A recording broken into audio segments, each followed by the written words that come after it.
Recipe হাটে আপনাদের সকলকে স্বাগত জানাই। আজকে আমি একটি বেগুনের খুব সুন্দর খুব সহজভাবে একটা রেসিপি করে দেখাবো। এখানে আমি অর্ধেক বেগুন নিয়েছি, বোটাটা আমি কেটে নিয়েছি, এপাশেও আমি কেটে নিয়েছি। এটাকে আমি প্রথমে ছুলে নেব।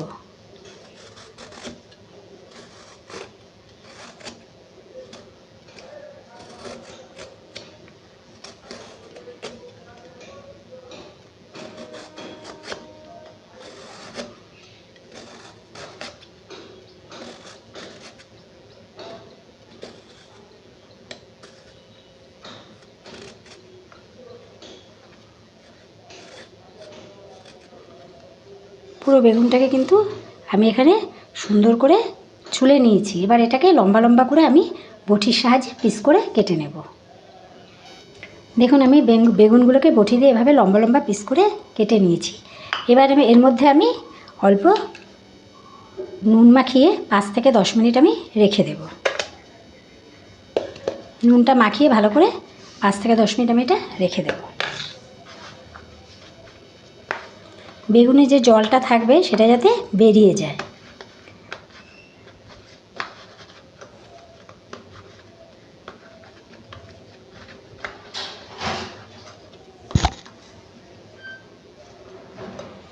দেখুন আমি কিন্তু নুনটা মাখিয়ে নিয়েছি। এবার এটা 5 থেকে 10 মিনিট আমি এমনি রেখে দেব। আমি এখানে একটা কাচের বাটি নিয়েছি, ততক্ষণ আমি একটা ব্যাটার এখানে তৈরি করে নেব। এখানে আমি কিছুটা বেসন নিয়ে নিচ্ছি। এখানে আমি 4 চামচের মতো বেসন নিলাম। এখানে আমি কিছুটা বেসন নিয়ে নিয়েছি, আর আমি এখানে একটু চালের গুঁড়ো নিয়ে নিলাম। আমি চালের গুঁড়ো এখানে বেসন নিয়েছি 4 চামচের মতো, আর চালের গুঁড়ো নিচ্ছি 1.5 চামচের থেকে একটু বেশি। এখানে আমি এগুলোকে একটু হালকা চামচ দিয়ে নেড়ে নিলাম। এবার মধ্যে একে একে মশলাগুলো সব আমি দিয়ে দেবো। প্রথমে আমি এখানে পরিমাণ মতো নুন দিয়ে দিলাম। আমি এবার এখানে কিছুটা হলুদ দিয়ে দিলাম। এখানে আমি কিছুটা কালো জিরে দিয়ে দিলাম। কিছুটা জোয়ান দিয়ে দিচ্ছি। এখানে আমি অল্প করে একটুখানি গোলমরিচের গুঁড়ো দিলাম।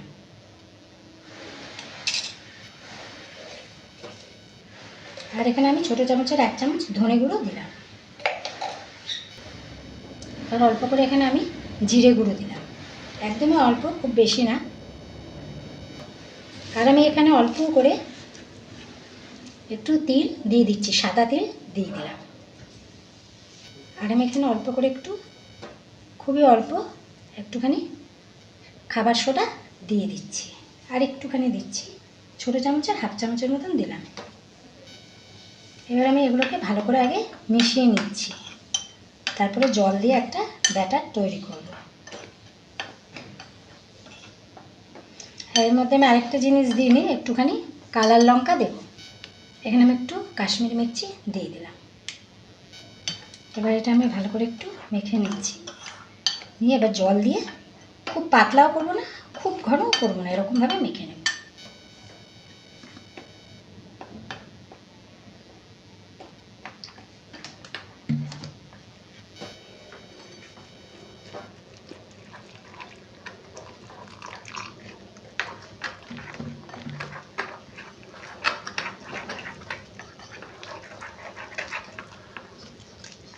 আর একটু জল দেব।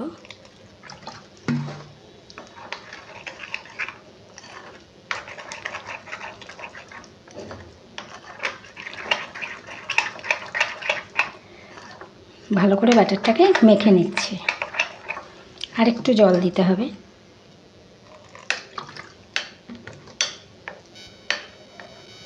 দেখুন আমার ব্যাটারটা কিন্তু তৈরি হয়ে গেছে। ঠিক এরকম হবে, খুব বেশি ঘনও না, খুব বেশি পাতলাও না। দেখুন আমার কিন্তু 10 মিনিট হয়ে গেছে। বেগুনগুলো এবার দেখুন জল বেরোচ্ছে, বেগুনের থেকে কিন্তু এই যে জল বেরোচ্ছে। এবার জলটা আমি ফেলে দেব। আমি বেগুনের থেকে চেপে চেপে জলগুলো কিন্তু ফেলে দিয়েছি।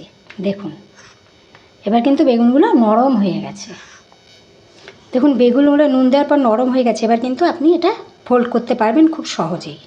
এটা ফোল্ড করা যাবে।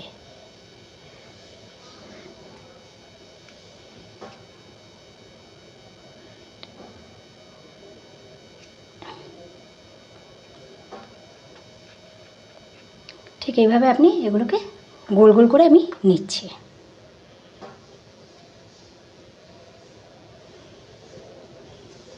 আমি এখানে টুথপিক নিয়ে নিয়েছি, দেখুন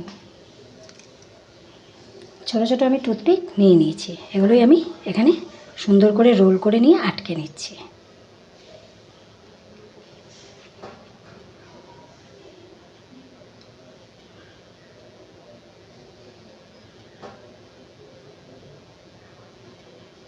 এভাবে আমি সবকটা আটকে রেডি করে নিচ্ছি।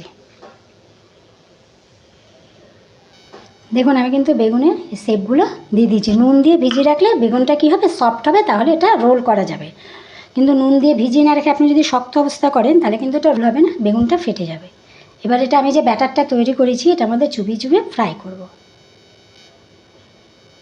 দেখুন আমার ব্যাটারটা বাটির মধ্যে রয়েছে। এবার এগুলোকে আমি হালকা করে এর মধ্যে চুবিয়ে নেব।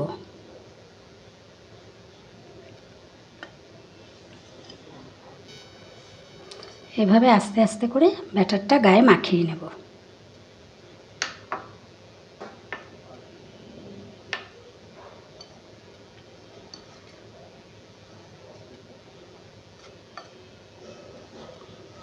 আমার কড়াইটা কিন্তু এবার গরম হয়ে গেছে। এবার একে একে এগুলো এর মধ্যে দিয়ে দেব। কড়াইটা গরম হয়ে গেছে, আঁচটা একটু আস্তে করে নিচ্ছি।